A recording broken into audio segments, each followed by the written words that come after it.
both on here.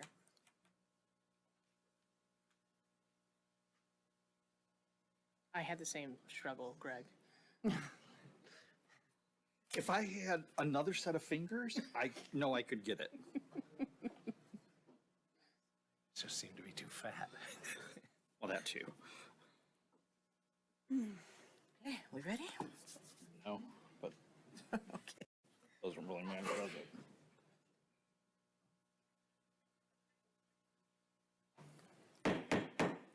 Good evening.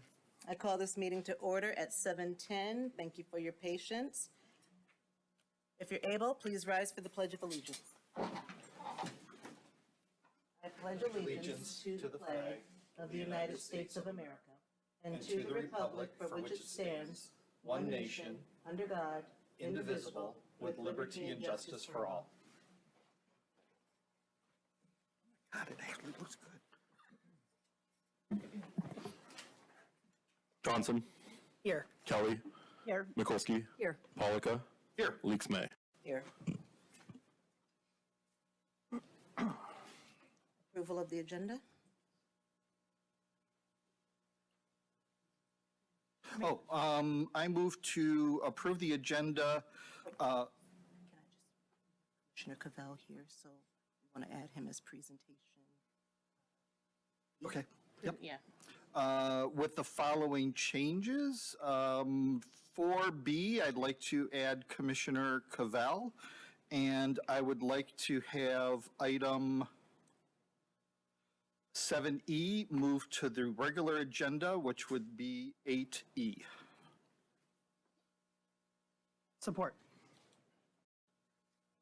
Polika, Yes. Johnson, Yes. Kelly, Yes. Mikulski, Yes. Leaks May. Yes. All right. So we have a presentation tonight. Item 4A is Affirmations Community Center Update. Hello, welcome.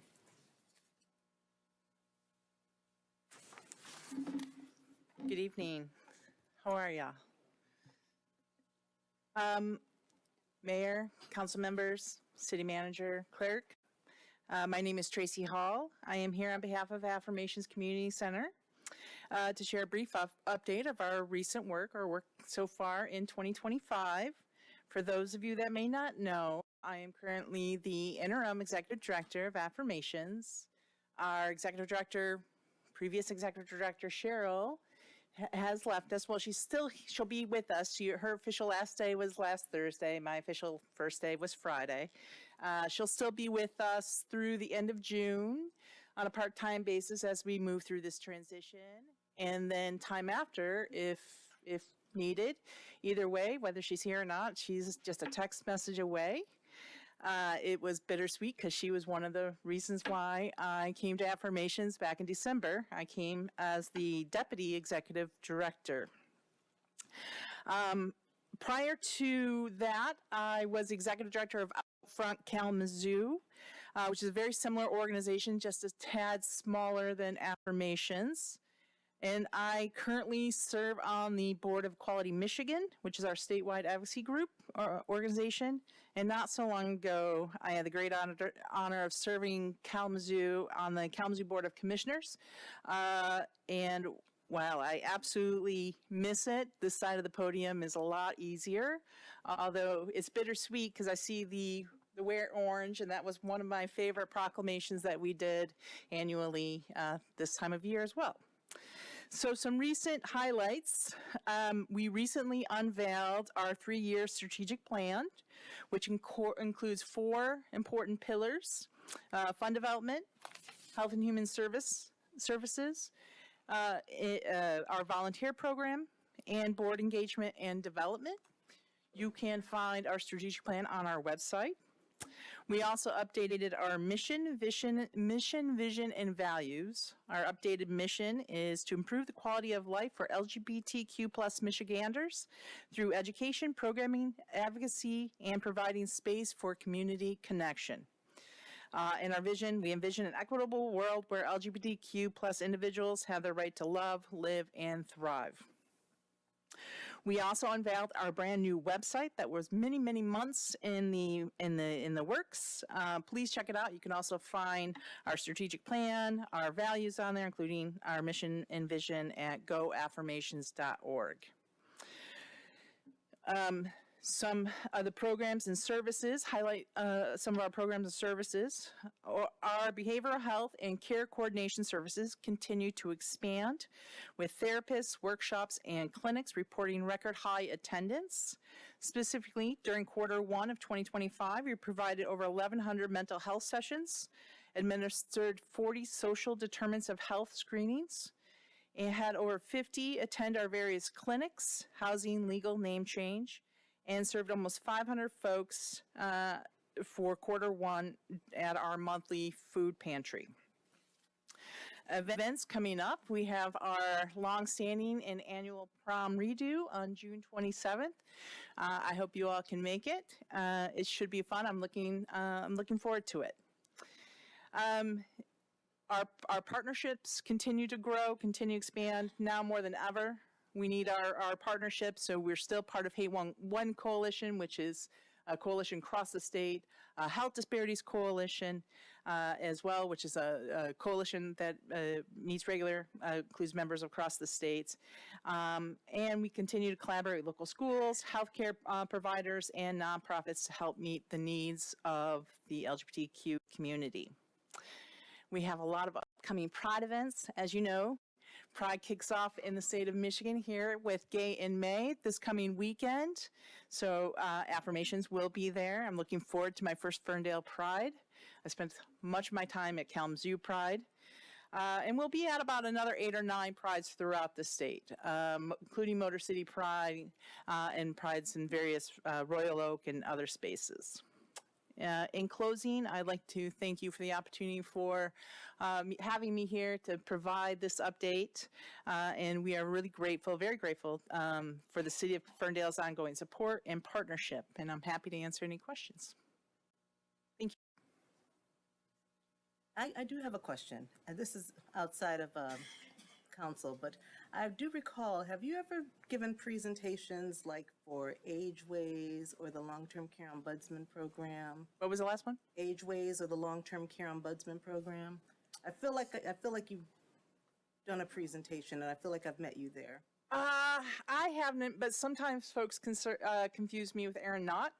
She is the ED of Equality Michigan and former city. Okay. She was former vice mayor of Kalamazoo when I was on the county commission, so we got it all the time. Okay, all right. I often said I was the one that smiled.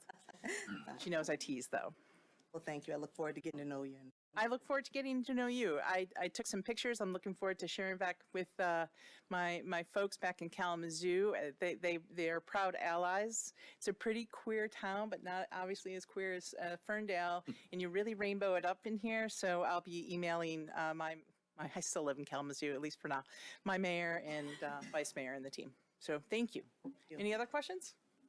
Congratulations, Teresa. Thank you. All right. Look forward to meeting you all.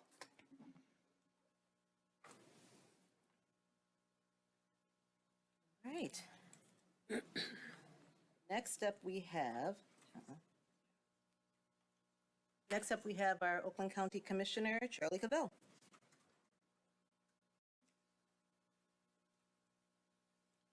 Okay, good evening. I'm Charlie Cavell, our County Commissioner.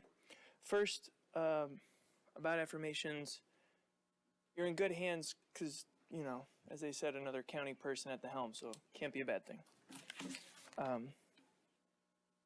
I guess, okay, no one's gonna laugh because it's a city council. I get it, okay, tough crowd, all right. Okay, thank you. All right, so lots of updates I could offer. I would love to take any questions about the equalization contract if you'd like to give them, but a couple quick updates. So, first, mental health. And these are going to tie together. So mental health and federal grants at Oakland County. So mental health, shout out to Jenny.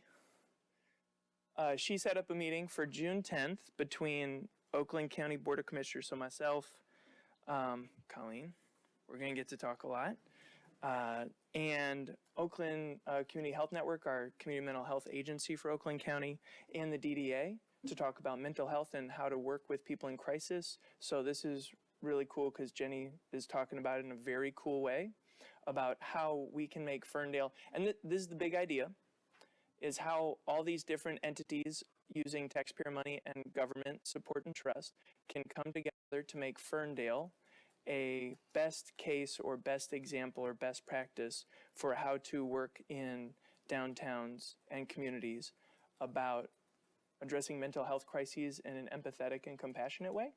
So we're going to have a meeting June 10th, and hopefully it'll be awesome. Okay, that's update 1. Update 2, federal grants. So this is going to be sad. Oakland County has 194 federal grants directly. And this is worth bringing up because last week there was a bill passed out of the House that will go to the Senate in DC that would really affect how Oakland County is able to provide a lot of the services to its residents. So I just want to flag first, we have 194 active federal grants, all in on our triennial budget.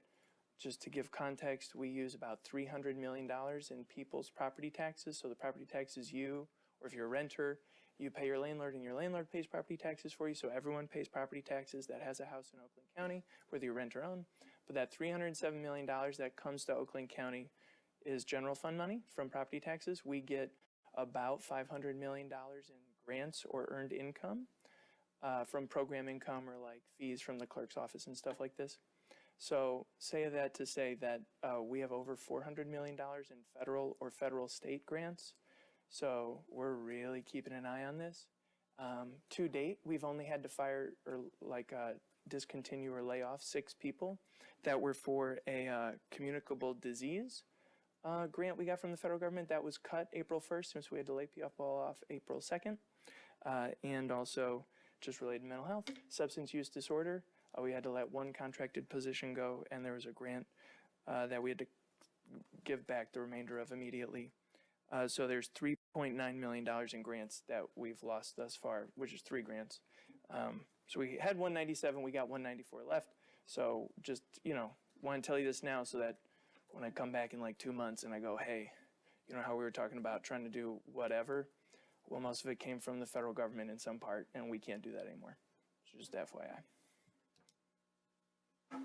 And also, if anyone in the public wants to talk more about that, I got a bunch of spreadsheets and PowerPoints. We can talk about it. Okay, if you want to talk about equalization, I can do that too. So I do have a question. Well, mainly a statement first. First, I want to thank you for your support in voting no. Okay. And may I ask the logic or the reason behind bringing that forward now with so many municipalities struggling? Yeah, so should I offer more background or anything? Or? Whatever you got. So Oakland County since 1971 has done equalization, which this is, does anyone know what equalization is? Yeah, right, because you live your life. Equalization is property tax assessments, basically. It's a simple way to say it. So since 1971, Oakland County has been providing this to communities that would pay Oakland County in a contract. So like Ferndale contracts with Oakland County to make sure that we're like measuring how much people should pay in property tax and like how big their property is compared to other communities so that you get a fair tax assessment. That whole division of Oakland County government costs about $6 million a year, round numbers, and we've been subsidizing it. Communities have been paying $4 million, and the county, from your property taxes, has been paying the other $2 million. So we pay the 38 or 40 staff members that work in that division. That's the $6 million. So then what happened back in March is the communities got a letter saying July 1st, we're going to make your rates go up a little bit. And then in April, I think communities heard that there was a county meeting that the county was going to have a finance committee and then vote on closing that whole $2 million gap. What that meant is communities like Ferndale would have like 112% increase in your rate starting July 1st. So, yeah, I think the reasoning behind it I mean, there's like the gossipy answer and then there's like the formal political answer. So the gossipy answer is the,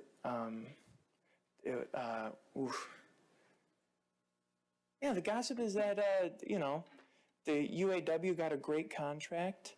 And so then the people that had to negotiate against the UAW for the 1,500 county employees that are in the UAW noticed that the 38 employees of equalization are in the UAW and said, let's just right size these rates right now all at once and stop subsidizing them like we've been doing for 50 years. And then those UAW workers won't have to work at the county anymore.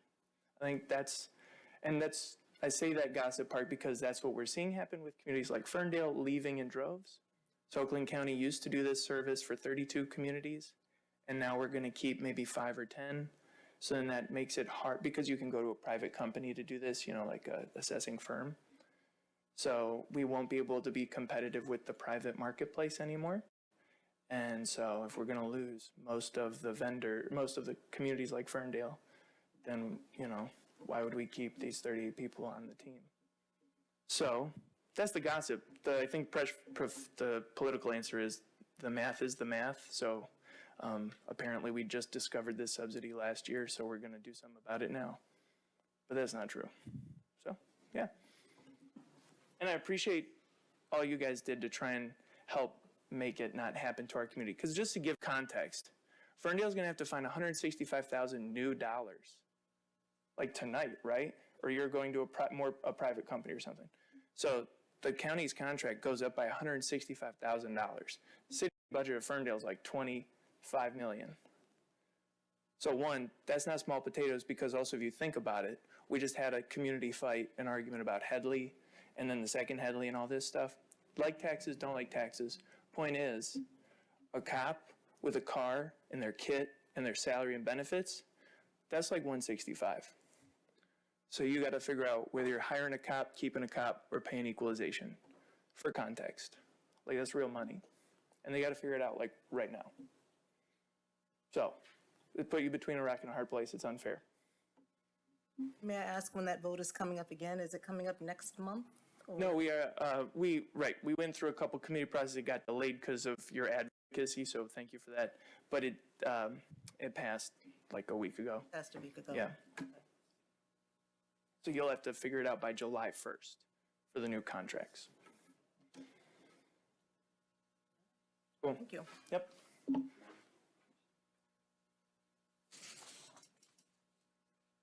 All right.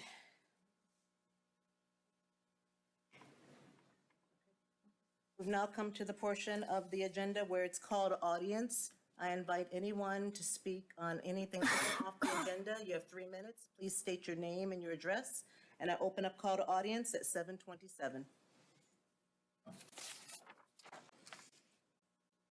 Hello, Mayor and Council. My name is Rich Sherhart. I live at 450 Channing Street. I am currently the city's accountant that handles a lot of property tax stuff. I've been here for over 7 years, and I am resigning my position. Tuesday will be my last day. Most people already know this. This is not a surprise moment here. And I just wanted to go on record thanking City Council, administration, current, past, everybody that's ever worked for the city. I've had a lot of opportunities here, and I've loved every minute of it. It's time for me to move on. But if you would have told 8 years ago me that I would have done any of this, I would have been like, I don't know who you're talking about because I'm not that guy. But just wanted to go on record thanking everyone. And you won't be fully rid of me because I'm still a resident. Right. I know everybody's email addresses and thank you. Good night. Thank you. And fun fact, Rich, we are almost neighbors. I live on Channing Street as well. Other side, just across Hilton.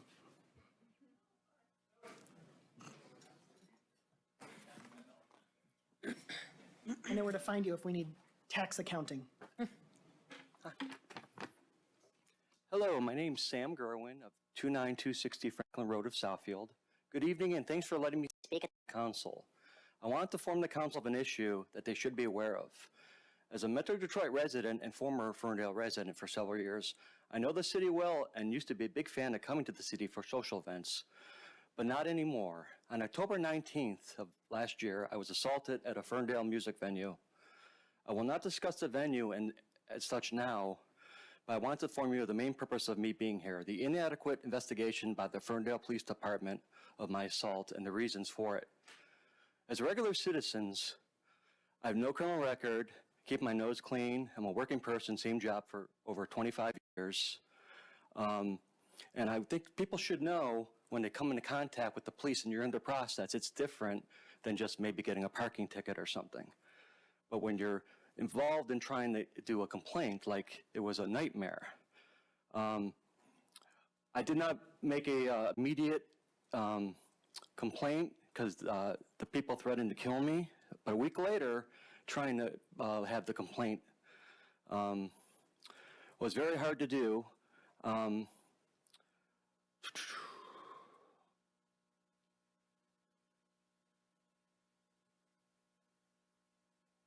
A week later, I went to the police station to make a complaint, and I found out later it was only a witness statement, and I specifically wanted to make like an official complaint.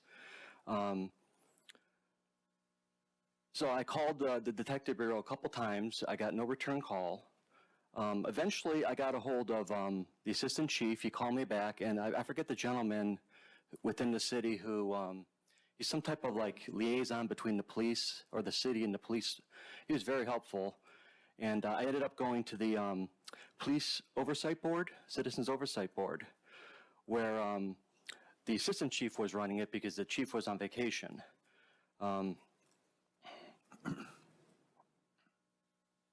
assistant chief, this is all paraphrased because I don't remember, I don't want to speak anymore. The assistant chief wasn't happy with the 3-sentence report, the officer at the scene. It was really, and someone on the review board mentioned, like, is it taken care of? And this is all paraphrased, please don't quote me. And they said, yeah, it's taken, the assistant chief says it was taken care of.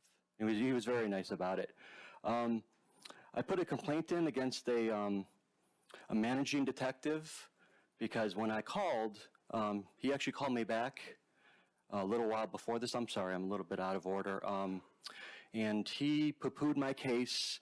He knew all about it, but he wouldn't investigate it because I had to go back to the responding officer and have him open it, which is ridiculous. I have a complaint in the captain, O'Laren. He's investigating it right now. He actually called me the other day. But it's been like weeks and weeks. I don't know what's taken so long.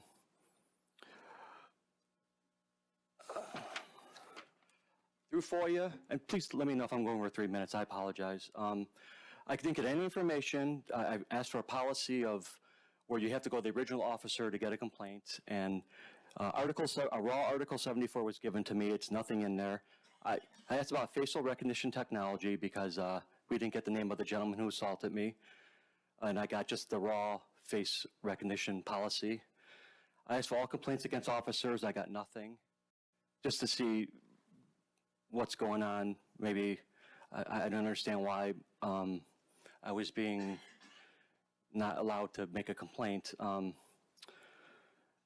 So this data, I'm trying to theorize of why, and I'm sorry, I love Ferndale. I know it's a very gay-friendly community, but I feel like because of who I am, I was not allowed to make a complaint until I started complaining. And luckily, the assistant chief allowed it to be a complaint. He made it a complaint. And I asked the council to please, I forgot to tell you that I had to call the police at the event venue. They wouldn't call the police, so I had to call the police. So I'm asking the council if they can make some type of ordinance to, if someone says they're assaulted at one of your venues, to please call the police or a major crime. I'm asking the council to create maybe a hotline to someone who can maybe be a liaison, because the process is very, if you're, this is from October, I'm still dealing with this. I don't want to be here. I mean, I have stuff to do, you know, I mean, and I think that's it. Thank you. Appreciate it. Thanks, Sam. Thank you.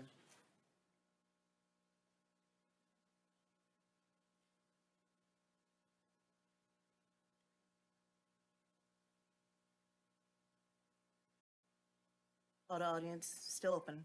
If if anyone wants to speak.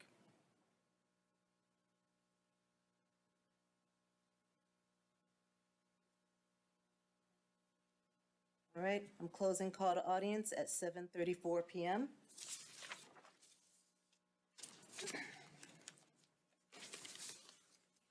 We're now moving on to the consent agenda. Item 7A, approval of the May 12, 2025 meeting minutes. 7B, resolution declaring June 2025 as Gay Pride Month. 7C, resolution to certify participation in Michigan class. 7D, proclamation recognizing June 6, 2025 as National Gun Violence Awareness Day. 7E, excuse me. Approval of the listed appointments and reappointments to city boards and commissions. 7G, approval of the city's annual license renewals for Adobe Acrobat Pro in the amount of $6,343.12. Am I out of order? I feel like I'm out of order. Well, because one of them You're correct, is, because you had to skip one. you had to skip one. Okay, all right, You had to skip E. okay.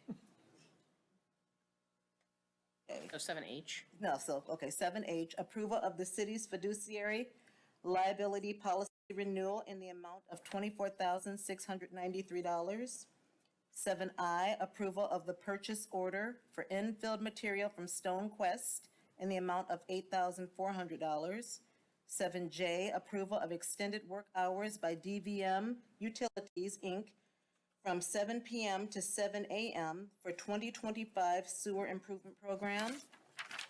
7K, approval of bills and payrolls as submitted by the finance director and subject to review by the council finance committee.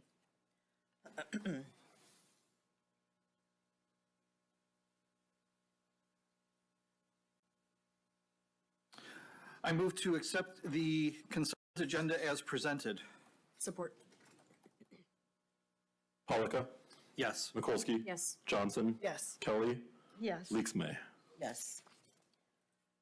And we had a couple of proclamations on the agenda, and I would like to give council members an opportunity to acknowledge those proclamations. So I will be reading the resolution recognizing June 2025 as Gay Pride Month. The city of Ferndale is a community that respects and values its various talents and diversity demonstrated by those who live, work, and gather in our city.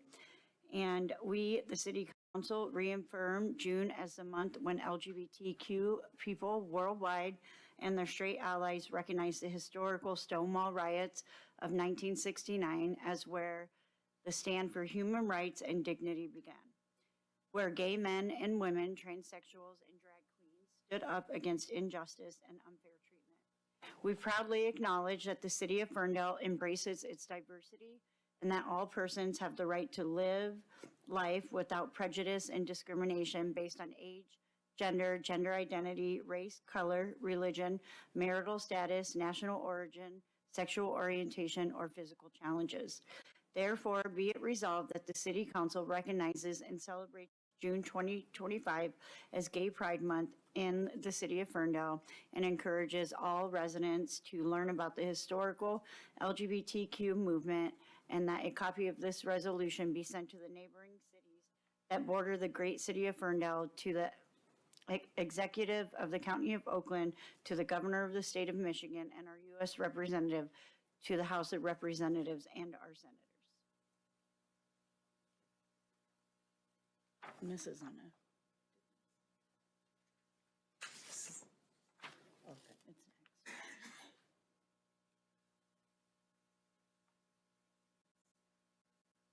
Wasn't on the regular agenda. All right, all right. So I would like to read the proclamation recognizing the first Friday in June to be National Gun Violence Awareness Day. This proclamation declares the first Friday in June to be National Gun Violence Awareness Day in the city of Ferndale to honor and remember all victims and survivors of gun violence, and declare that we as a country must do more to end this public health crisis. Every day, 125 people in the United States are killed by gun violence and more than 260 are shot and wounded, with an average of nearly 19,000 gun homicides every year. People in the United States are 26 times more likely to die by gun homicide than people in other high-income countries. Michigan has 1,421 gun deaths every year with a rate of 14.2 deaths per 100,000 people, a crisis that costs the state $16.8 billion each year, of which $380.5 million is paid by taxpayers. Michigan has the 27th highest rate of gun deaths in the U.S. Gun homicide and assaults are concentrated in cities, with more than half of all gun homicides in the nation occurring in 42 cities. Cities across the nation, including Ferndale, are working to end the senseless violence with evidence-based solutions. Protecting public safety in the communities they serve is the mayor's highest responsibility. Support for the Second Amendment rights of law-abiding citizens goes hand in hand with keeping guns away from those who are in danger of themselves and or to others. And mayors, city council members, and law enforcement officers, in partnership with local violence intervention activists and resources, know their communities best and are most familiar with local criminal activity and how to address it, and are best positioned to understand how to keep their citizens safe. Gun violence prevention is more important than ever as we see gun violence continue to impact communities across the country. In January 2013, Hadia Pendleton was tragically shot and killed at age 15, and on June 6, 2025, to recognize the 28th birthday of Hadia Pendleton, born June 2, 1997, people across the United States will recognize National Gun Violence Awareness Day and wear orange in tribute to, 1, Hadia Pendleton and other victims of gun violence, and 2, the loved ones of those victims. The idea was inspired by a group of Hadia's friends who asked their classmates to commemorate her life by wearing orange. They chose this color because hunters wear orange to announce themselves to other hunters when out in the woods, and orange is a color that symbolizes the value of human life.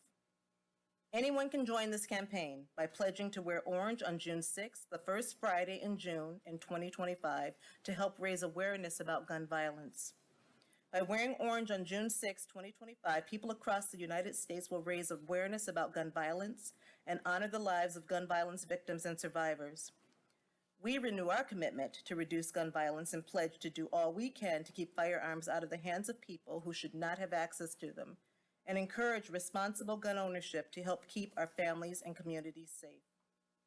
Now therefore be it resolved that Mayor Raylon Leaks May, City of Ferndale, declares the first Friday in June, June 6, 2025, to be National Gun Violence Awareness Day. To honor this day, City Hall will be lit up in orange on the evening of Friday, June 6th. I encourage all citizens to support their local communities' efforts to prevent the tragic effects of gun violence and to honor the value of human lives.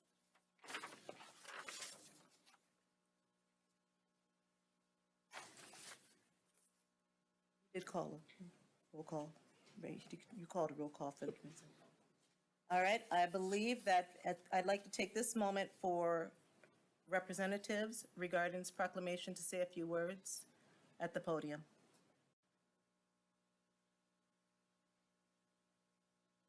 Thank you very much, Mayor and City Council.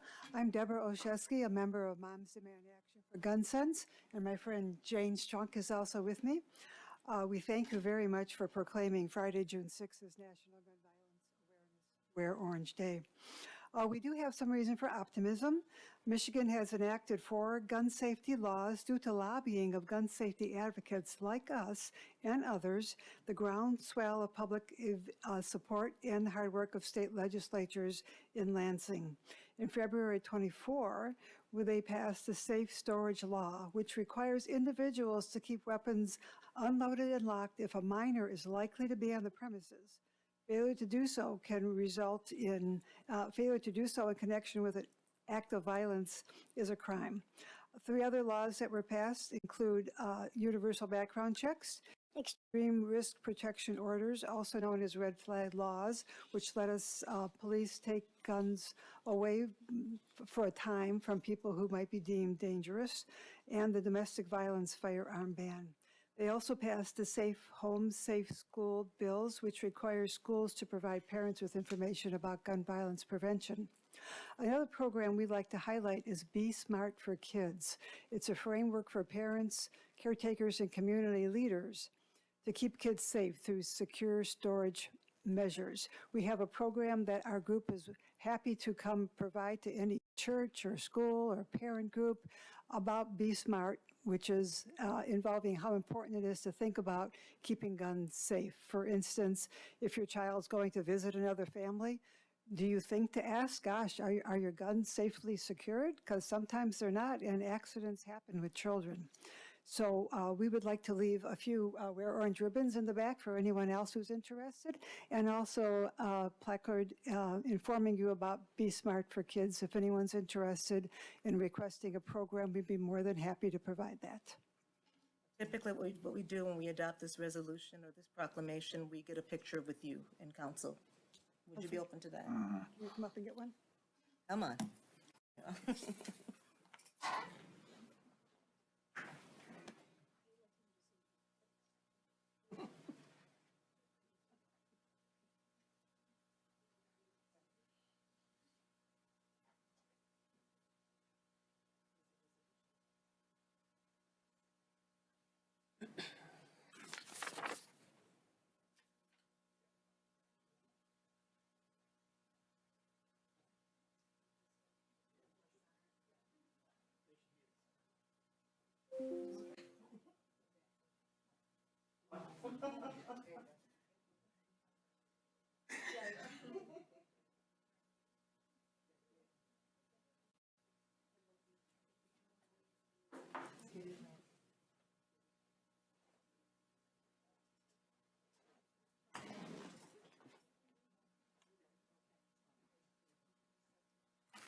It's in a folder.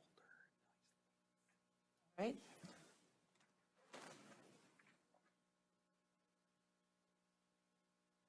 And before we move forward, just one more slight delay because I don't know what happened, but I got ahead of myself and I didn't do this like I normally do. If anyone is here, you've been appointed to a board and commission and you'd like to introduce yourself, please come to the podium and do so. Very well. All right, we are moving forward to the regular agenda. Item 8A is the resolution opposing Oakland County Board of Commissioners Resolution number 2025-5051.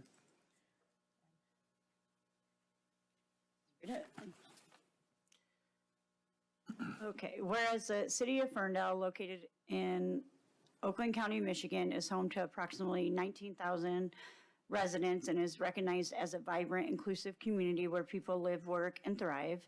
And whereas the city of Ferndale employs approximately 144 dedicated staff members who provide essential services that keep our city running and responsive to the needs of residents and businesses. Whereas Ferndale manages 11,311 real and personal property parcels and has for decades partnered with Oakland County's Equalization Division to administer property assessment services. And whereas under the current agreement set to expire June 30th, 2025, the city pays a per parcel rate of $16.22 for each real property parcel and $14.84 for each personal property parcel, totaling approximately $182,000 annually. Whereas Oakland County Board of Commissioners proposed Resolution 2025-5051 seeks to increase the per parcel rate to 3086, a 92% increase, nearly doubling Ferndale's cost burden to approximately $350,000 annually without adequate consultation or justification. Whereas the proposed increase would shift 100% of the cost for property assessment services, including indirect and administrative overhead, to local municipalities, despite the county benefiting from centralized efficiencies in data. Whereas the proposed rate hike is expected to generate approximately $10 million in additional revenue for Oakland County over 3 years. Yet, according to statements made at the May 1st, 2025 committee meeting, the funds are not designated to address any specific budget gap, program, or public need. And whereas the process leading to this proposal has lacked transparency, accountability, and meaningful input from the cities, villages, and townships most affected, reflecting a disregard for collaboration and shared governance. Whereas an amendment introduced by Commissioner Jinjo would have limited the increase to 4% for 1 year and created a subcommittee of county and municipal representatives to study the issue and develop long-term recommendations, was rejected. Whereas if adopted, the proposal would force Ferndale and dozens of other Oakland County communities, many in the midst of finalizing 2026 budgets, to either absorb significant unplanned costs or identify a new service provider, likely resulting in delayed projects, reduced services, or staff impacts. And whereas the Ferndale City Manager has previously been directed to explore regional or private sector alternatives for assessment and administration that are cost-effective, collaborative, and mutually beneficial. Now, be it resolved that the Ferndale City Council strongly opposes Oakland County Proposed Resolution 2025-5051 and the process by which it has been advanced without adequate engagement with affected municipalities. Be it further resolved that the Ferndale City Council urges the Oakland County Board of Commissioners to vote against this proposal and instead pursue a transparent, data-informed process that includes the voices and interests of its municipal partners. Be it finally resolved that a copy of this resolution be transmitted to Chairman Dave Woodward, all members of the Oakland County Board of Commissioners, and County Executive Dave Coulter prior to, well, it was already voted on. Right, but it's okay, we have it on public record. Yeah. I'll open up the council for any comments or questions regarding this resolution. I have a couple comments, if I may. Okay. First of all, thank you, Councilmember Kelly, for putting that together. I hate that we're in the spot to have to put together a resolution about this. You know, Oakland County, they have real institutional knowledge. We've relied on them for years. To Commissioner Cavell's point earlier, the subsidy, quote unquote, the $2 million gap in Oakland County's budget has been happening for decades. This is not new news. And I absolutely understand that, you know, inflation and staff compensation and technology investments and compliance requirements and everything, it has a cost. And I can understand that they would also want to shift some of that cost back to the cities that they're supplying the service to. The part that kills me is the magnitude and the timing of the increase, especially for communities that had little advance warning. It's just too much when we have tight budgets and we're already in the midst of preparing our fiscal 2026 plans and just trying to figure things out, especially after millage. I will say I talked to Dave Coulter this weekend about it, and he gave me a lot of good information, a lot of good insight. I will say they are planning the formation of a real study group that is a step towards collaboration to engage stakeholders from municipalities across Oakland County. And really it's to look at long-term affordability, ensure equity and cost distribution, and protect the long-term sustainability of a high-quality public service. The problem is that should have been done before the change. And now we're at a place where we have to adjust, and it's just a real bummer. So I'm very happy that you introduced this resolution so we could send that signal. And I would just add that, I think that this feels a lot like a self-created problem on the county's part. This is a situation that, I think the thing that bothers me the most is this discussion about it being a subsidy. Well, it's not a subsidy. We and our residents pay our millage to operate the county.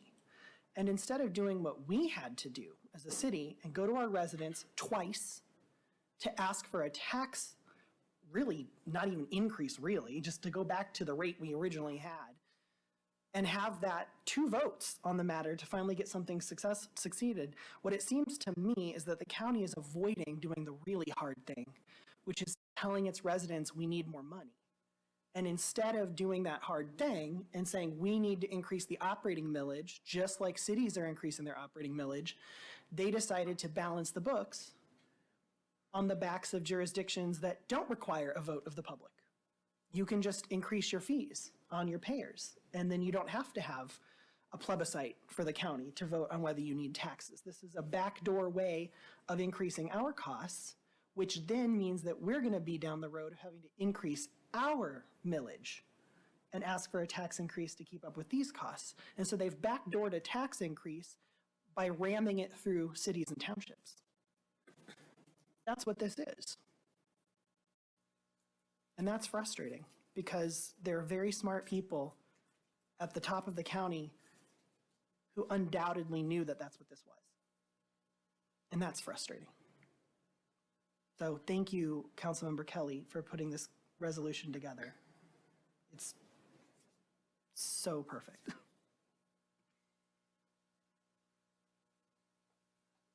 So I move we adopt the resolution indicating Ferndale's opposition to the County Board of Commissioners' decision to dramatically increase fees for local unit assessing services. Support. Johnson, Yes. Kelly, Yes. Mikulski, Yes. Polika, Yes. Leaksma. Yes. All right, now we're going to item 8B, approval of contract with Assessment Administration Services, LLC.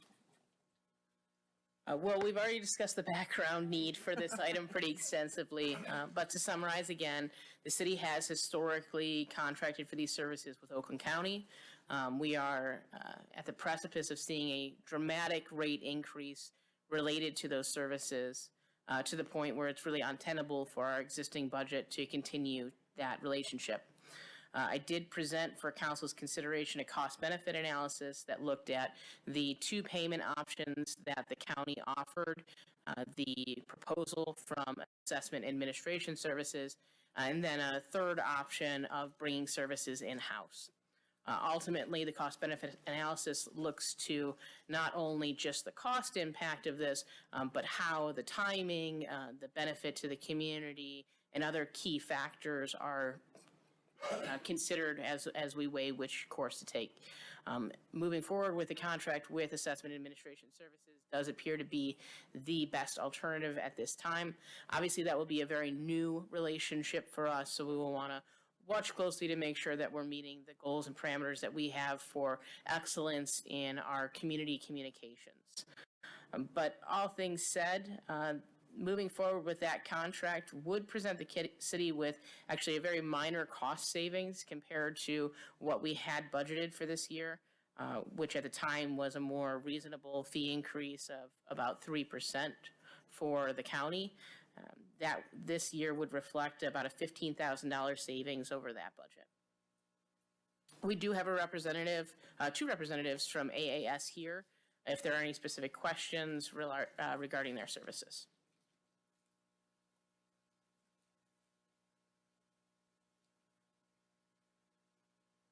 You 2 want to introduce yourself? Thanks. Good evening. My name is Lisa Griffin, and I'm with Assessment Administration Services. This is Mitchell Elrod, and we are excited to have a partnership with the City of Ferndale. If you have any questions, we would be happy to answer them.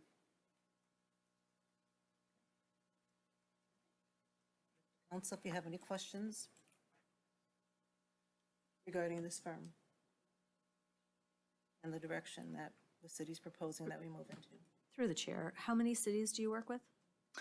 Currently, we have 26. And there's cities, townships, and villages.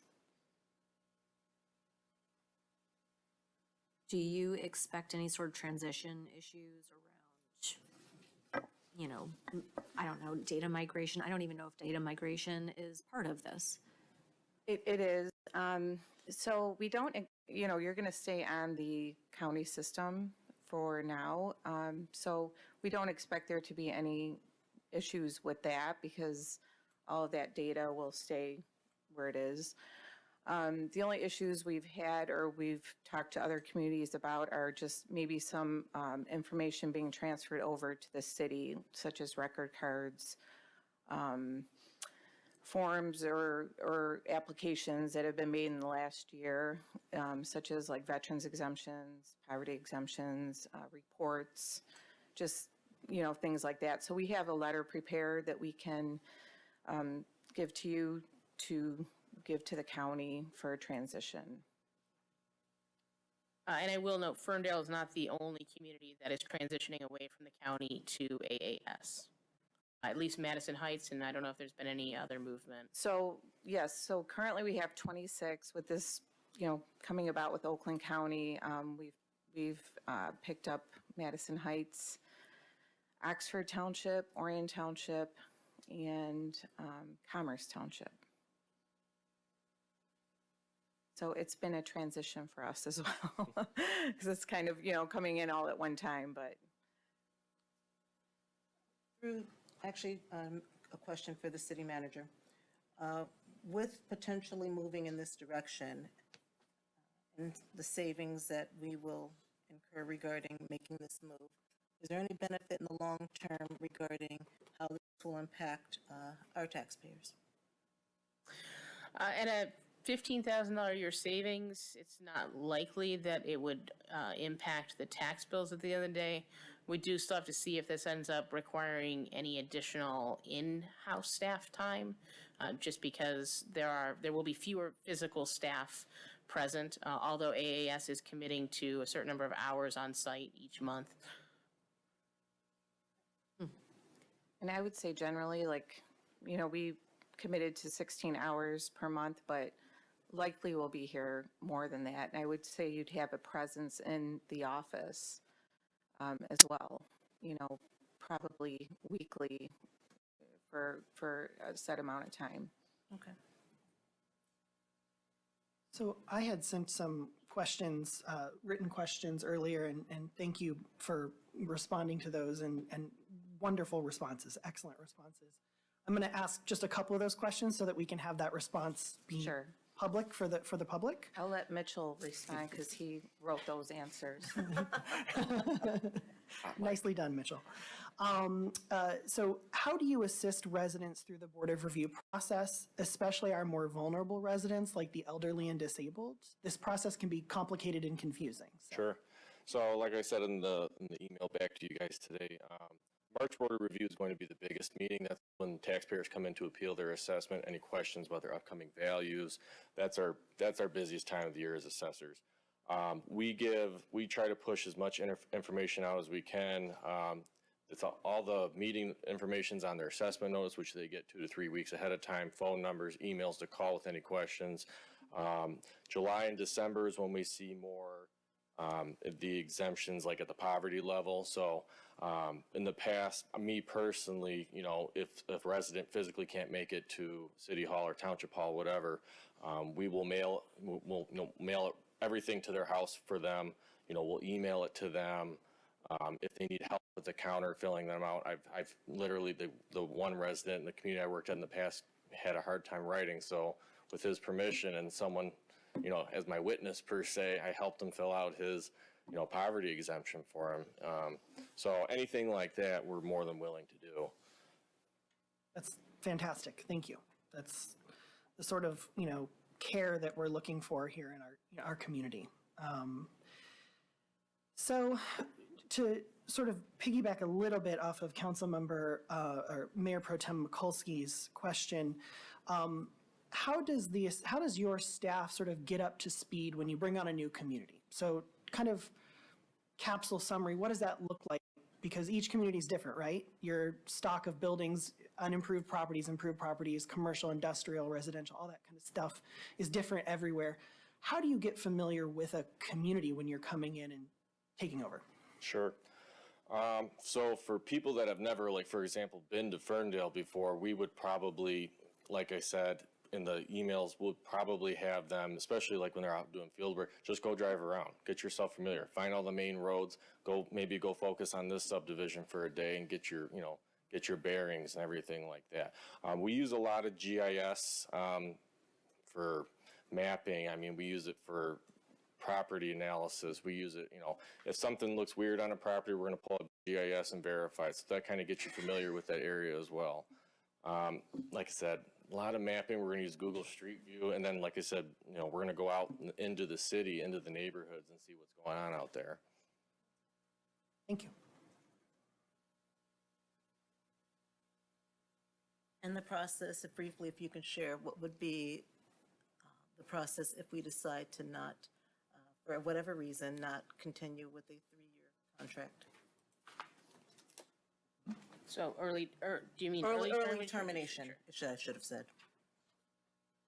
So in all our contracts, we do a 30 or 60 day and out. Is that what you're referring to?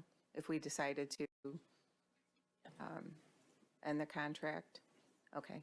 So Actually, if we decided to end. either way, Okay, it's either all right. party, Okay. yes. Through the chair. So you have a staff of about 25, I believe? So we have currently 18 full-time and 11 part-time. Okay. And what is their background? When you're hiring people to do this work, where are you getting these people? What kind of background and experience do they have coming to you? It varies. So we've been in business since 2009. So we've had Mitchell, for example, out of college and worked with us in the summer and just, decided that's what he wanted to do for a career. When we are out looking now for employees or, prospective employees, actually we've had one contact us from the county because I believe they think they may be getting layoffs. So we're actually hiring an employee from the county. And some employees we are hiring and we're going to train in-house, because it's difficult, I think, in the assessing basically profession right now to find certified people. But I could say most of our staff, I believe we only have one currently, and he's in college still, that is not certified. So, but we are currently hiring more people, and they will be going through the process of certification, and one is already certified. Actually, 2 are certified that we're hiring. Certified assessors? Assessors through the state of Michigan, yes. Okay. So there's 4 different levels of certification. Are you getting people from real estate? Funnily enough, we actually had a few that are deciding to change careers. So it just depends. I mean, we've had a few that are, graphic artists. They've taken a buyout from their company, so they want to transition in a career. Like I said, one from the county. So different, areas. We do try to look for people, obviously, that are, have experience, but it's sometimes difficult. But, we feel fortunate actually to hire the one from the county because he's got quite a bit of experience. Are you expecting to staff up a little bit more? Yeah, right now we've added 3 full-time and 1 part-time. So yes, we are looking at, depending on how this all ends or finishes with these communities, it'll just depend on the needs and, obviously we want to, give you the best services that we can. We don't want to overpromise and under-deliver, so we want to make sure that we're going to follow through on what we promised you. And then my final question, Madam Mayor, is to the city manager. And it's just, are we continuing our conversations with our sort of sibling communities throughout the county and continuing to at least advocate and have serious conversations about a regionalism approach or a coalition of cities that can join together in these sorts of efforts? Yes, I will say that there was serious consideration for a regional approach to this issue. Unfortunately, as you heard tonight, we were not given a lot of timing, consideration to make this change. So for the time being, weighing the costs and benefits, this is absolutely our best alternative. I think we're very fortunate to have found an assessing firm with the depth and experience that AAS has. I know other assessing firms either are at capacity and weren't able to provide services or just didn't have the experience that I felt comfortable bringing to council.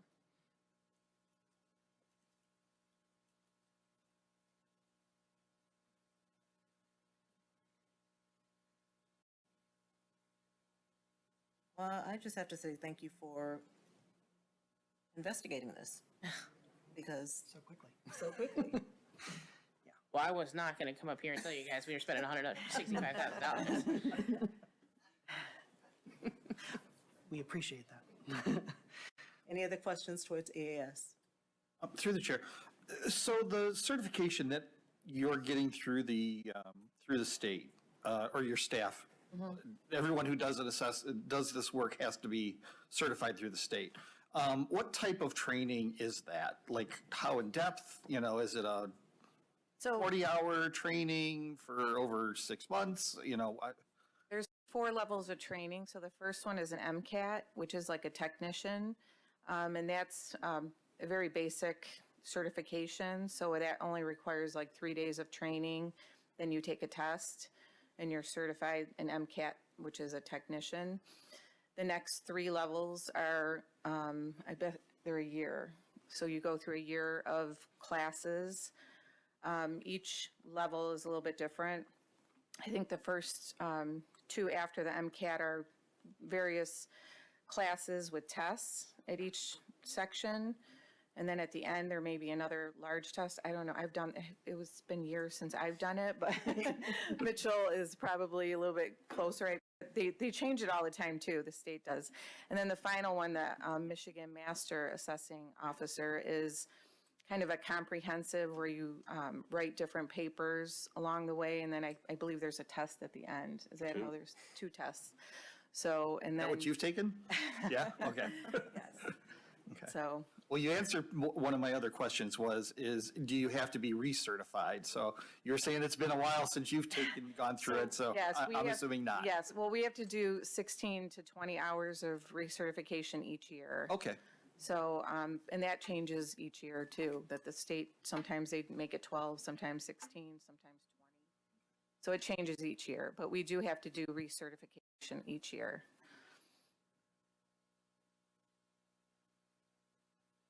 Excellent.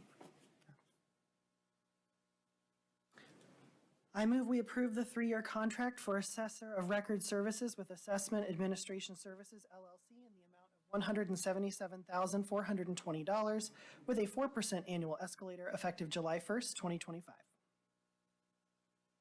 Support. Johnson, Yes. Kelly, Yes. Mikulski, Yes. Polika, Yes. Leaks May. Yes. Thank you. Thank you. Thank you. Item 8C, resolution authorizing redemption of Series 2016 UTGO bond. Okay, Donnie's over here. He's real jazzed about this one. Excited about this one. Thank you to Councilmember Johnson for putting on our radar the question of the city's current fund balance pertaining to its debt millage. Myself and our Finance Director Whitfield were able to look into this question a little bit further and identify that the city was in a position to be able to pay down one of its debt issuances, specifically the 2016 general obligation tax bond. In doing so, we will use a substantial portion, all of the existing reserve balance, but this presents a cost savings to the community as we would no longer have the interest payments on those future years of debt payments. So this is the resolution for redemption of that bond series, paying an aggregate balance of $3 million. And then we can talk in a little bit more detail at the next action item about the impact that that change has to our debt millage. Phil, is there anything you want to add to that statement? I think that's what I was referring to when I said any impact to the citizens, taxpayers in the future. I think that's, Oh, okay, yes, yeah, yes. I knew, yeah. You're getting ahead. Okay. All right.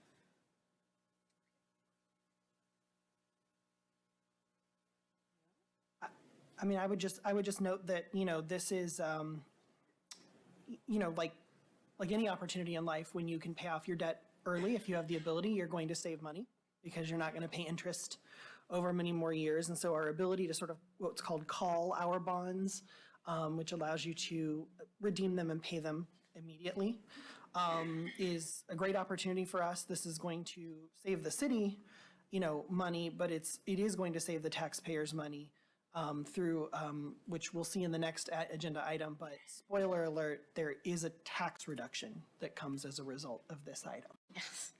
So doing this is, you know, this council and this city administration continuing to follow through on the promises that we made going into the Headley conversation, that we would continue to be serious about finding ways to save the city money, to work hard to find solutions, to continue to lower the burden on our residents as much as possible while maintaining the level of service that we love.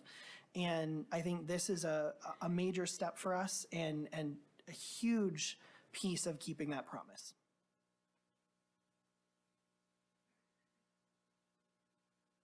So I move to authorize the redemption of the Series 2016 Unlimited Tax General Obligation Bond with an outstanding aggregate balance of $3 million.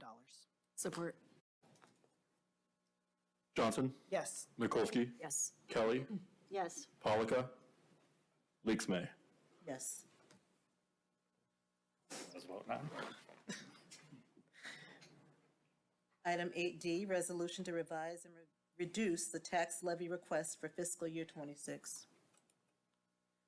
So as was shared, the city is presenting a revised FY26 tax levy, Form L 4029, that would reduce the debt millage that is required for fiscal year '26 to now reflect what would be a lower payment net of the existing fund balance reserve and debt millage fund.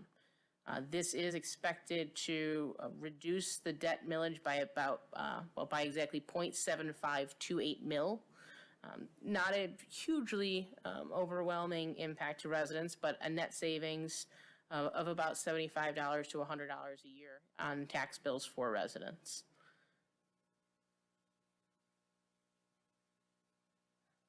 Any questions? Or Phil, did you want to add anything?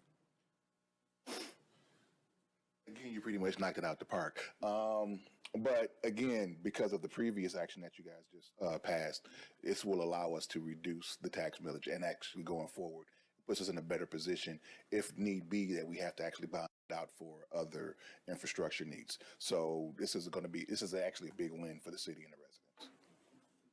Through the chair, is there a second resolution regarding the water rates too that needs to be adopted? The resolution is basically a repeat. The only thing that's changed in that resolution is the debt millage rate. It went from 3.2779 to 2.4751. Yes, so we're asking you to adopt a revised resolution. You'd previously adopted this resolution with the old millage rate. We're saying we don't need to levy that much anymore. Everything else should be the same other than that millage rate. Absolutely, correct.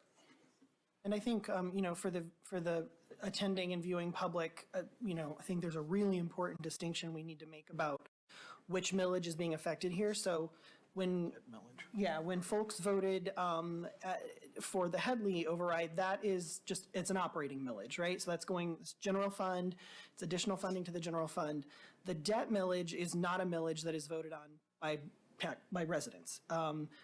Well, in a sense, indirectly, they do when they vote to authorize a bond issuance. That also then authorizes the government to levy a debt millage in the amount necessary to service that debt.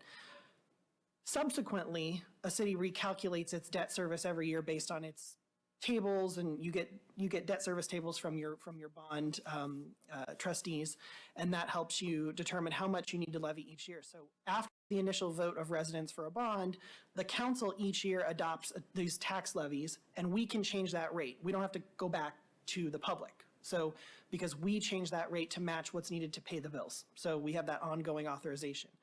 That millage cannot be used for police, fire, communications, human resources. That is a restricted millage that can only be utilized to service debt and only the amount of debt you have outstanding. So you can never levy more than you need, or, well, you could levy less than you need, but you'd be having a bad time. So, that debt is, that millage is highly restricted. It can't be used for operating purposes. And so when we're talking about what millage we're changing, we're not changing the millage that folks just voted on. That's set. That's an operating millage. What we're changing is our debt millage, which is a different one. But the overall impact on residents is same. Well, and it creates a relatively net neutral situation because this reduction is nearly identical to exactly what will appear to be the increase from Headley. So that the news, really the takeaway to residents is by taking this action, we have found a way to neutralize that year one impact of Headley. Yep. Through the chair, just to confirm, this is the bond from the sewer bond from 15? This was from 16. It was actually street and infrastructure. So it was Series 6, 2016 bond. Street bond. Oh, that's right. That was 16 streets, yeah. Because Parks and Rec, Parks Improvement was part of that too. Yeah. 2 million, yeah. Yeah, and thank you, Colleen, for not bearing the lead. Yes, the super exciting part, sorry, I get excited by the news. You really dove into it there. Yeah, I think sorry, the high I level get is- really, I just, it's, we spent a lot of months talking about taxes with residents, and now we're talking about it again, and I don't want, that to be confusing, but yeah, the headline really is, like, this action essentially makes it as if the Headley vote has had a much smaller impact on residents, almost no impact. And that's, I don't think we could have fulfilled our promise to minimize the burden on residents much better than that. I agree. According to what the documents that I'm reading, is that a potentially three-quarter mil decrease? Yes, 0.7528. Yep, okay. If there are no further questions, I do just want to take a moment and thank Director Whitfield. He, one, had to listen to both me and Donnie, diving into this issue, all the nuances of it. He performed admirably and got correct information, really put in the time to get this right. Yeah. I appreciate that. Yes, thank you, Phil. Thank you. Thank you. So I move that we approve the revision to the FY26 tax levy request form L4029 as submitted by the city manager and finance director, and to adopt the resolution to revise the FY26 tax levy as submitted by the finance director. Support. Oh, everyone wants to support that one. Johnson, Yes. Mikulski, Yes. Kelly, Yes. Polika, Yes. Biggs May. Yes. All right. And then item, the fee schedule was pulled from the consent agenda and became item 8E on our regular agenda. So that is our last item for the evening. You pulled it, Councilman Polika, so let's talk about it. Okay, so there's a number of changes that have been made to the fee schedule, and some of them stuck out glaringly to me. And so I did contact city manager, and she then directed a bunch of my questions to staff, which they answered over the last day or two. So I'm just going to briefly go through some of the items that kind of caught my attention. And the first one is on page 1. Is that 1 or 2? Sorry. Let me get my other note. Credit card fees? Yeah, the credit card fees. Yeah, technically page 1. Page 1, yes. So there's a significant increase from 2% to 2.8%.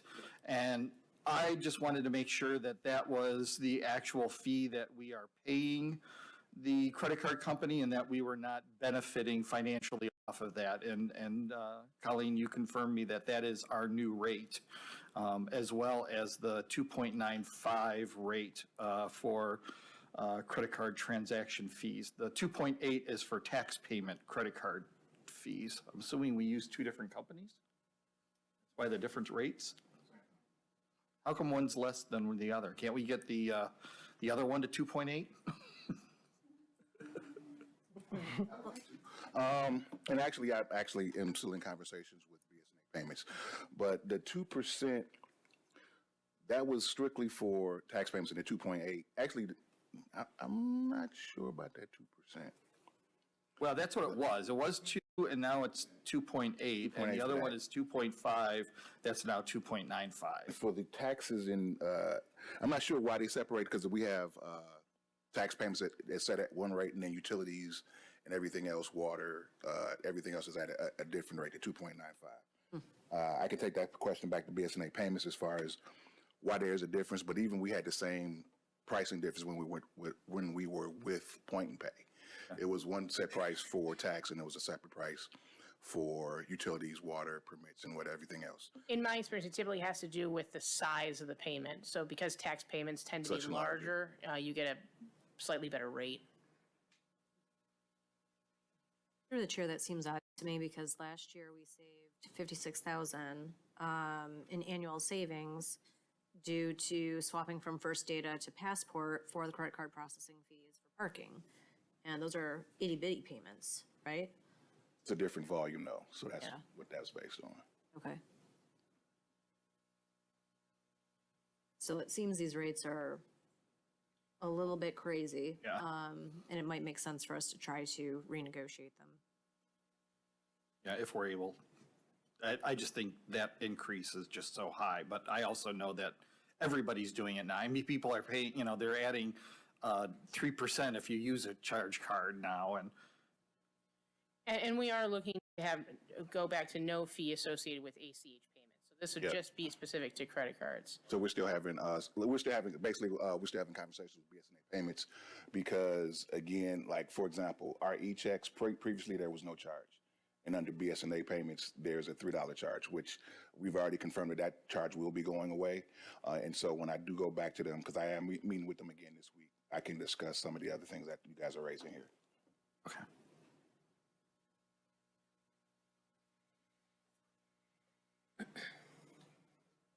Okay, the next item I had was on page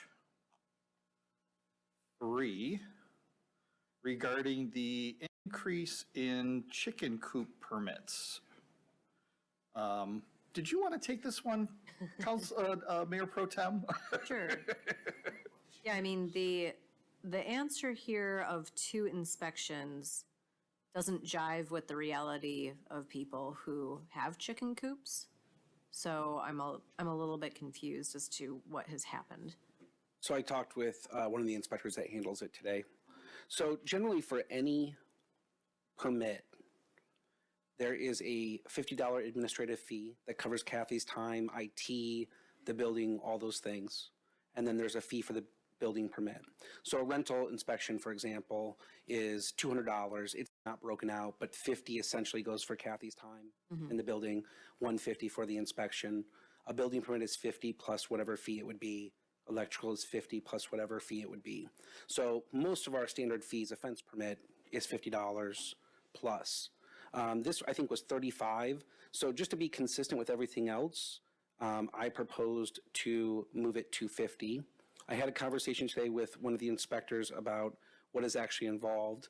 I was a little surprised to hear, generally the 2 inspections are for a new chicken coop, where people maybe aren't experienced, need to do a first inspection and then a follow-up. He has stated that chicken people obviously care about their chickens, and so most of them on the annual inspection, if they were already established, are not a lot of work, that they usually, he finds they actually improve their conditions from one year to the next. They made their coop more safety-proof, they added more of a rat wall, they contained the feed even more. So his take was on future inspections of someone who's already got the chicken coop permit. It's been relatively easy. But $35, when you add in a half an hour inspection, the vehicle, city IT, Kathy calling the people, setting it up, I mean, there is some work there, but it's at the pleasure of the council. Yeah. Well, my suggestion in talking to Roger earlier today was, why does it have to be done every year? Why can't it be done every 2 years? That's what we do rental homes. Why are chicken coops more important to review every year as opposed to a rental home? It ends up feeling rather punitive. We've already signed up to have an annual inspection at $35 per year, which is, when it originally was proposed, is similar-ish to like dog licensing, right? Rather than a traditional building inspection. But we're not licensing the chickens in the technical way. They're not getting a tag, they're not wearing a collar. We're really just looking at their home and making sure that it's not a rat haven and that it's secure and the animals are protected. I personally think that a jump is a little bit much. It could make sense in the future to look back at this and see about potentially, doing a 2-year inspection. But a lot can change in 2 years. Raccoons can happen. Raccoons are chickens' worst enemy, and they are lovely animals, but they could rip through some chicken wire and get into a coop. So there was a little bit of logic there in the annual inspection. So would the consensus be to keep the fee at $35, or would council want to consider a 2-year in the future? I understand the cost, but I also don't know, are we doing, 100 of them a year, or are we doing a dozen? He said 45 or so. Yeah. It's an incredibly small number. Yeah. If we go with an increased cost, I would ask if we can do a 2-year inspection, because I think that's much more equitable. I would say from a staff thing related to that, freeing up 45 inspections a year that we can focus on the vacant structure program would be beneficial to us. There we go. Bingo.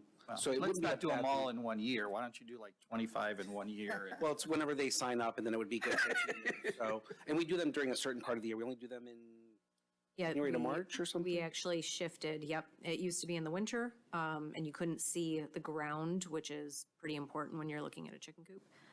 So now it's in warmer weather. I can't remember exactly when. Yeah, March. I think March is the deadline that we try to get them done by.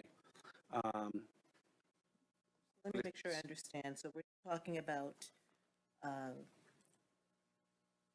moving the fee to 50, but utilizing a 2-year inspection timeframe. Is that what? That's the conversation we're having. All right. All right. What do we want to do? Well, I still have more questions. Okay. Well, go ahead. All right. So I'm marking this one down. All right. And I will say, these rates are effective July 1, so if we need to make amendments and bring this back, hopefully we can reach consensus tonight so it can go on the consent agenda for the next meeting, but. Oh, I was going to make the motion with the changes. Oh, okay, so I have to be like doing this right now? No, I was taking a note. Okay, you'll send me the notes.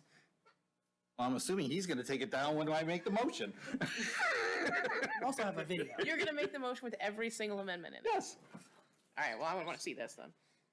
Well, how many amendments do you think I'm gonna make? We're at like 2 already. No, we're not. We're only at 1. All right, It's the only change. all right. What's your Okay, next all right. question? All right, Councilmember Polika, what's next?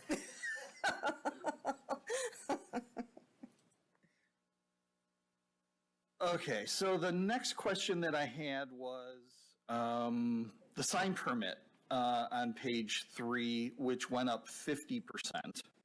And that is because it went from, there was a combination. One was temporary, one was permanent, and you had like 2 inspections, and now you've just combined it all into one for one low cost. Yeah, we had a temporary sign permit and then a permanent, I'm sorry, a temporary sign, permit, and then a permanent one.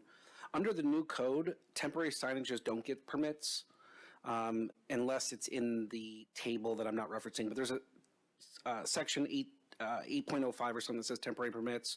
They're good for 30 days. They talk about banners. They talk about grand opening permits. Those don't require a permit. So I actually don't even think we have a temporary permit. In terms of a permanent sign, you might have up to 3 inspections. It would be the planner reviewing the calculation. It would be the building permit for the building portion of it, and it might even be an electrical permit for the electrical portion. So at $250 for the sign permit, and then $100 to $125 for the building permit, and then another $100 to $125 for the electrical permit, it becomes a $500 sign, which we don't think is appropriate. So that's one we're actually recommending go down. The staff time it takes to review a sign permit and sign off, the actual planning portion of it, is maybe a conversation in 20 minutes. So $75 is a more reasonable cost for a sign. There still would be the building permit fee if there's a building permit, an electrical permit fee if there's that. But I think $250 is too much for our review.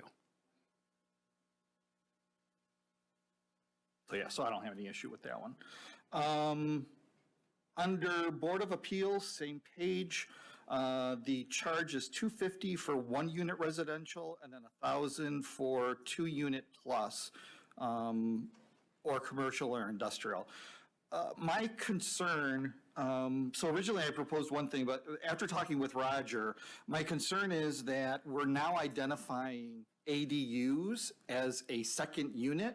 So if someone wants to put a ADU on their property and they need to appeal it for, maybe they want to get 3 feet, but the code says 5 feet, from the fence line, they're paying $1,000. So my suggestion was to say that it's $250 for 1 unit and $250 for an ADU. So you want to add clarifying language that an ADU is considered a single-family dwelling? For this appeal process. This appeal process. Yeah. Okay. Yeah. Within the zone, we call it a second unit.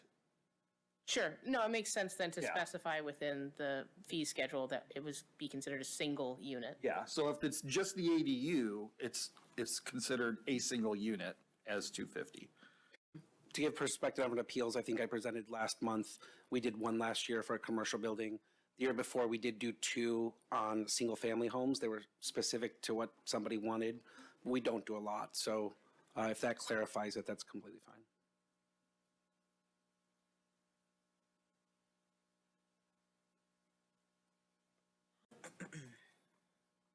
All right, just taking my notes. So then the next section that I had,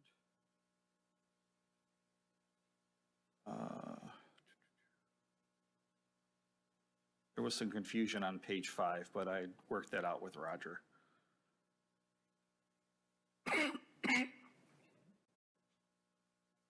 Okay, then I had questions on page 8 about the parking citations. And one of the things that I've heard a lot about from people were getting charged for back-in parking. And what I didn't notice was there was a fee, there was a calling out back-in parking. And my understanding is, correct me if I'm wrong, Colleen, it is under the general Prohibited parking. prohibited parking, yeah. Yeah, and prohibited parking is really just any type of parking in the lots that is not expressly allowed. Okay. So that's the back-in parking, whatever, parking in not a spot, things like that. Yeah, in a loading zone, I'm assuming, yeah.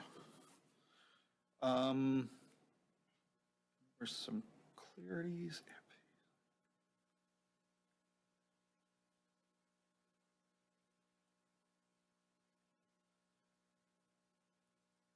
And then the last thing that I had was, in the special events guide that was presented a few meetings ago, Director of Special Events suggested that there be a fee for parking spaces and lots used during events. And I know that I probably summarized that not accurately, but I think you know what I'm talking about. But I didn't see anything called out here, and I believe it's not even in here. That item is not here, therefore there is no fee. Correct. We didn't feel that there was consensus from council to move forward with that fee. It was recommended in the special event guidelines. It also didn't make sense to make the fee change mid-special event season. So either this is a topic we can discuss now, or we can visit at the end of the special event season whether council wants to move forward with the recommended fee. But certainly that's completely discretionary to you all. Would it make sense to add that line item with just a zero cost so that we know that we have to come back to To it? look at it annually, yeah. I'm not opposed to that. You're the one who's got to make the amended motion, so. I just need to know what we would call that field. Special event lot use fee? Parking Yeah. fee? Special event parking? Well, because we already have special event parking fees for private events and business events, so I don't know if that would be confusing. Do we call it anything in the guide?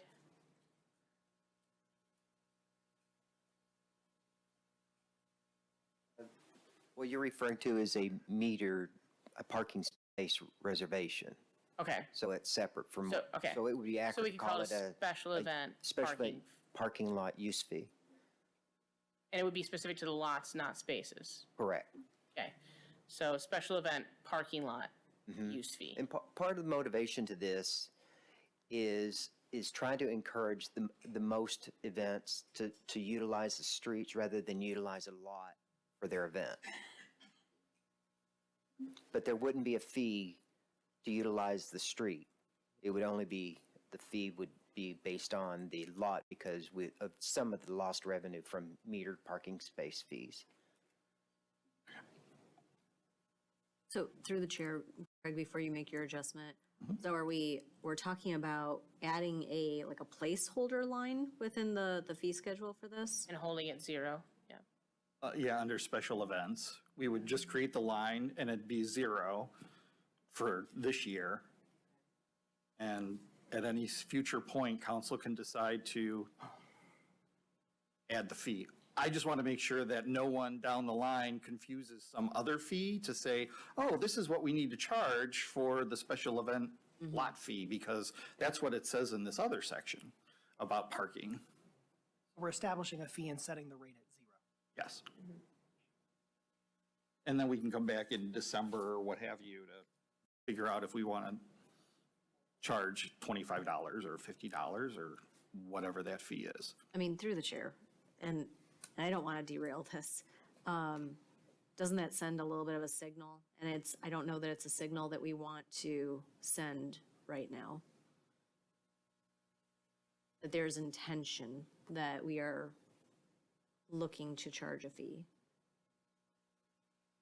Well, we passed a guideline that says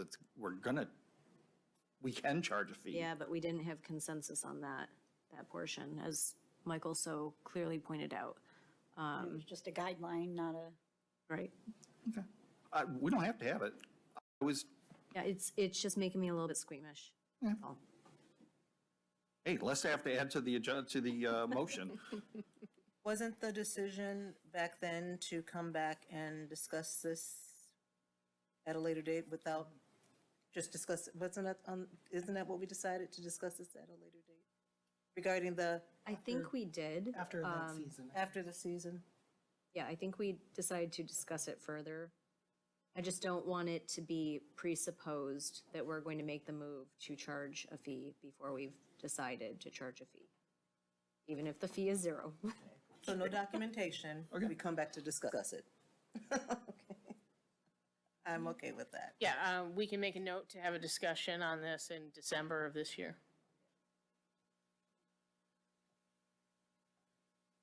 Anything else? Nope, that's it. Unless anybody else has anything. Okay, so then I make a motion to approve the fiscal year ending 26 City of Ferndale fee schedule as submitted by the city manager with the following edits. Chicken coop fee remains $50 for a 2-year inspection. Adding ADUs as a $250 fee under the Board of Appeals section. Go ahead. I was just going to say, through the chair, the chicken permits in the ordinance is currently on an annual basis. So, We'll should just this motion pass, I'll bring back a proposed edit, which would modify that ordinance provision. Okay. At a later council meeting, obviously. If you do it before July 1, it all lines up nicely. Not now on the fly, do you? Exactly. Oh, support. Polika. Yes. Johnson. Yes. Kelly. Yes. Mikulski. Yes. Leaks May. Yes. All right. I feel like overall we had an agenda, a regular agenda that saving taxpayers' monies. I love it. Yeah. Or saving money all around. So that was great. So now we're at the call to council where I will defer to the city manager for department head updates. Fire?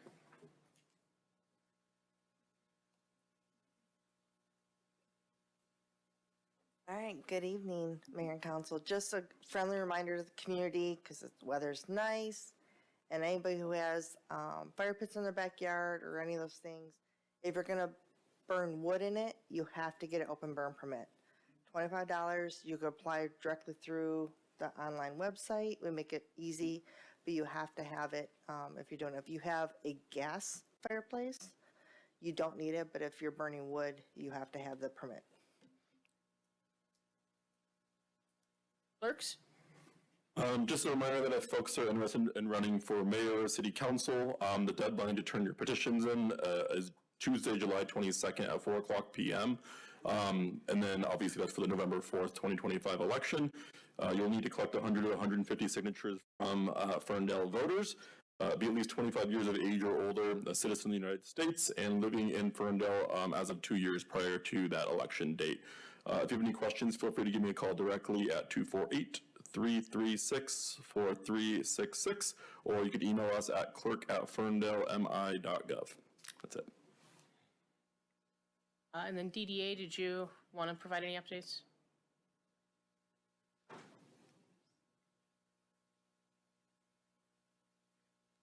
Good evening. I think the biggest announcement is that Ferndale Pride will be here this weekend, but I suspect that some others will have more detailed comments on that.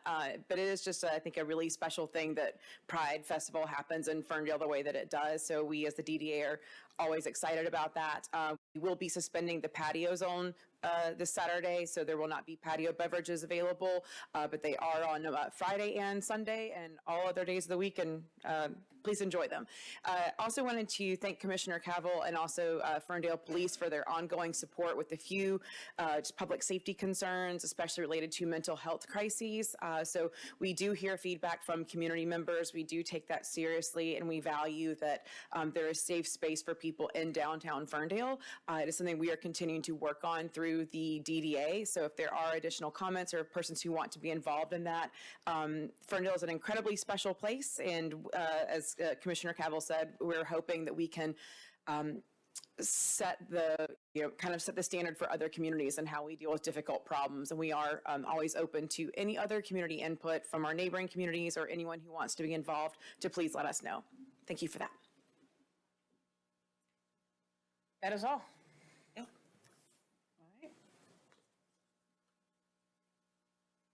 All right. What am I right? Okay. Mayor Pro Tem Mikulski. Just one item tonight. I'm a little bit late to the game, but the state of Michigan adopted a resolution that was an Oak Wilt Awareness Month resolution, and I was pretty excited to see that. May is Oak Wilt Awareness Month, and there are a couple important things to note about that. Michigan's home to nearly 500 million oak trees. We have a ton of them in Ferndale. They are all near the end of their life, but they're important trees. They're a species that supports a lot of native wildlife. Red oak is a hugely valuable tree within the state of Michigan, and oak wilt has been confirmed in multiple counties across the state, posing a significant threat in both forested and urban areas. Without proper management, it can spread rapidly. It can kill red oaks in an infected area. White oaks a little bit less impacted by the disease. So things that people need to know in order to help. Don't prune oaks during the high-risk period. It's basically April 15th through July 15th. Seal any accidental wounds on oak trees immediately with latex-based paint. Avoid transporting firewood, especially important right now when people are camping and traveling. And then report suspected oak wilt cases to local forestry officials and MDNR.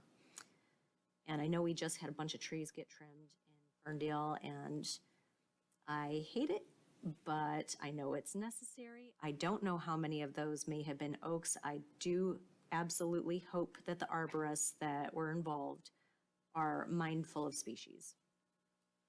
Thank you. Have you seen them? They're just, I that's know. all they care about. Councilmember Kelly. Yeah, I would just like to invite everyone to our Pride flag raising ceremony on Friday at 6 p.m. And I hope to see everyone at Pride on Saturday. Looking forward to it. Councilmember Polika. Again, the flag raising in front of City Hall here on Friday at 6 o'clock. There is another flag raising ceremony in front of the Elks at 7 o'clock on Friday.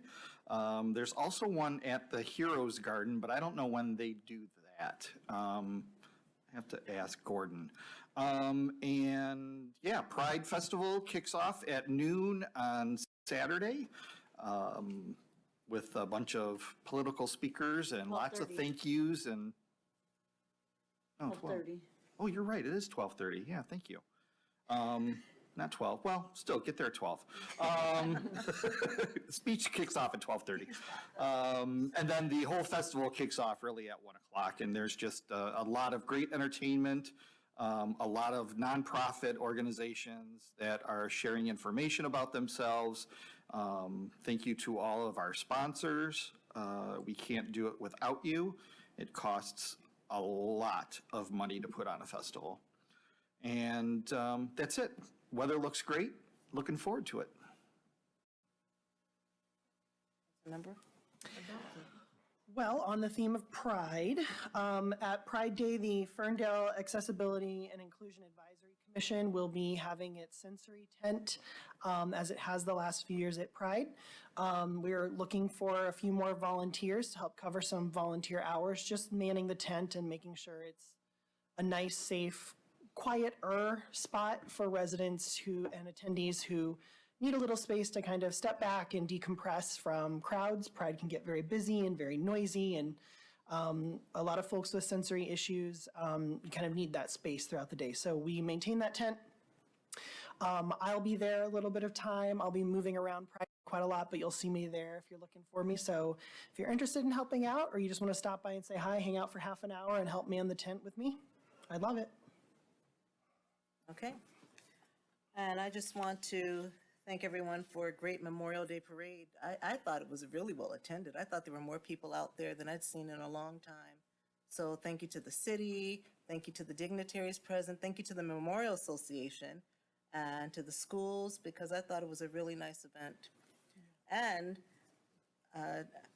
someone who had complained about the Memorial Day parade for many years actually gave it a good review this year. So I thought, I'm like, this is great, we finally made it. So this is good. So I was really happy about that. I would also just like to take a moment to just kind of just, to my council members, just as a, express how much I appreciate them. Also, I just want us to always be mindful that when someone is speaking, just to allow that person to continue their thought. I know sometimes we get excited about what we have to say, but I notice it every now and again that people get cut off. So just let the person who's speaking finish their thought and let's move on. Because I think we're a great group and I'd like to keep it that way and respect everyone's ability to say what they have to say without having to come back to it. Other than that, this meeting is adjourned at 8:53. Thank you and have a great evening.